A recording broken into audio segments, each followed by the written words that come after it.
इनकी स्वर लहरी जिससे गुंजायमान रहता था पूरा छठ का पर्व, वो अब सूना हो जाएगा। इसका बहुत दुख है। उन्होंने इच्छा जाहिर की कि जब ये गाना रिकॉर्ड हो चुका है तो इसको ज़रूर निकाल दिया जाए। उन्होंने बोला था कि ये मेरा अंतिम उपहार है लोगों के लिए। माननीय प्रधानमंत्री जी ने भी मेरे से फ़ोन करके बात किया था। मुझे बहुत गर्व महसूस हुआ कि माँ के प्रति उनका इतना सम्मान है। माँ के गाए गीतों से उनको हमेशा हम अपने दिल में रख सकते हैं और याद रख सकते हैं। हमारे साथ शारदा सिन्हा जी के सूत्र है और आपने देखा कि किस तरह इन्होंने भी काफ़ी हिम्मत रखी और एम्स में जितने दिन इलाज चल रहा था अपनी माँ के साथ मौजूद थे। आज निश्चित रूप से तमाम परिवार ही नहीं बल्कि पूरे बिहारवासी और देशवासी की आंखें गमगीन हैं। मुसलमान जी कितना बड़ा लॉस मानते हैं, न सिर्फ परिवार के लिए बल्कि पूरे बिहार देशवासियों के लिए?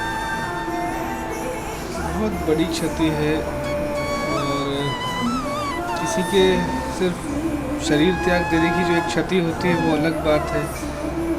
जो इनकी स्वर लहरी जिससे गुंजायमान रहता था पूरा छठ का पर्व, वो अब सूना हो जाएगा। इसका बहुत दुख है।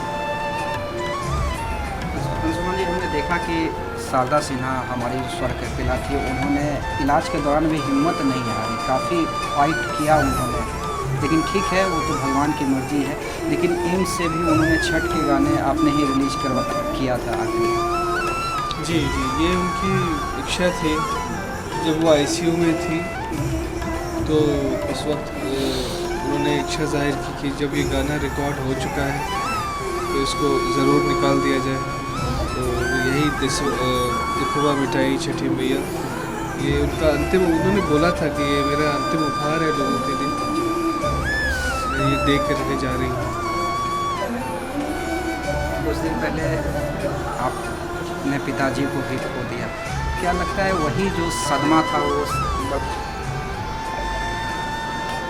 बिल्कुल वही, वो सदमा बहुत गहरा पड़ा है उनको कि जो आदमी तो अपनी बीमारी से लड़ता रहता है, आगे बढ़ता रहता है मनोबल के सहारे, पर पिताजी के जाने से जो इनका मनोबल टूटा, जो थोड़ा सा आंतरिक अकेलापन जो होता है उससे वो कमज़ोर पड़े और जो डिजीज़ था वो आगे बढ़ गया। हमने देखा कि इस दौरान तमाम जो खुद पीएम मोदी ने आपको कॉल किया या और भी जो बाकी नेता हैं, चाहे चिराग पासवान, युवराज सिंह, तमाम लोगों आए भी। जी, सभी आए। सब 55 वर्ष की संगीत की यात्रा रही है। सब बहुत पुराने समय से इनको जानते हैं और जो इनका कार्य रहा है संगीत क्षेत्र में और जैसा व्यक्तित्व इनका था, उसके सम्मानार्थ सब अपनी अपनी श्रद्धा व्यक्त करने, श्रद्धांजलि देने ज़रूर आए। माननीय प्रधानमंत्री जी ने भी मेरे से फ़ोन करके बात किया था। मुझे बहुत गर्व महसूस हुआ कि माँ के प्रति उनका इतना सम्मान है। उन्होंने कहा कि मैं भी प्रार्थना करूँगा, छठी मैया की दुआ होगी, छठी मैया की कृपा होगी तो सब ठीक हो जाएगा। उन्होंने मुझे ढाढ़स बनाया। माननीय मुख्यमंत्री जी ने भी आगे बढ़ के एम्स में जो सुविधाएं दिलवानी थी उसमें उन्होंने कोशिश की कि वहाँ पर कोई दिक्कत नहीं।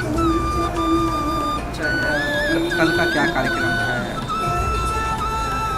कल गुलमी घाट जाने का कार्यक्रम है। 7 बजे यहाँ से यात्रा प्रारंभ हुई और अंतिम संस्कार वहीं संपूर्ण किया जाएगा। हमारे साथ मुसलमान के परिवार जो है शारदा सिन्हा की जो सेक्रेटरी है वो भी परिवार के लिए तो लॉस है ही है, पूरे बिहारवासियों और देशवासियों के लिए भी लॉस है।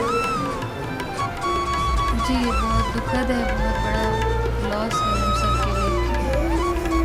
लेकिन माँ के गाए गीतों से उनको हमेशा हम अपने दिल में रख सकते हैं और याद रख सकते हैं और उनके राह पर ज़रूर चल सकते हैं। क्या प्रेरणा दे के चली गई? क्योंकि हमने जब उनकी कहानी पढ़ रहे थे तो कई चीज़ें हमें सीखने को मिली। और देखिए, आवाज़ तो कभी मिटेगी नहीं, जब तक हम जिंदा रहेंगे तब तक शायद शारदा सिन्हा जी को सुनते रहेंगे। क्या प्रेरणा दे के गई? आप भी महिला हैं कि एक महिला को किस तरह से, एक महिला को उनके हिसाब से तो ये ज़रूर कहेंगे कि उन्होंने अपना घर और अपने बाहरी ज़िंदगी को, अपने स्टेज परफॉर्मेंसेस को बड़े बखूबी संभाला और बीमार अवस्था में भी उन्होंने खूब फाइट किया। तो एक महिला को बहुत मजबूत, बहुत सशक्त होना चाहिए और अपनी जगह भी बनानी चाहिए, मान सम्मान के साथ काम करना चाहिए। जी। चलिए देखिए, हम ज़्यादा बात नहीं करेंगे और जाहिर सी बात है जो माहौल है परिवार का वो आप समझ सकते हैं। पूरा बिहार, पूरा देशवासी इस माहौल को अभी तक स्वीकार ये नहीं कर पा रहे हैं कि स्वर कोकिला शारदा सिन्हा जी हमारे बीच में नहीं रही। लेकिन मैं फिर कहूँगा कि देखिए, भले ही शरीर नहीं रहा हो लेकिन आवाज़ हमेशा हम लोगों के बीच में रहेगी, क्योंकि जो लकीर इन्होंने खींच दिया है शायद उस लकीर को कोई पार नहीं कर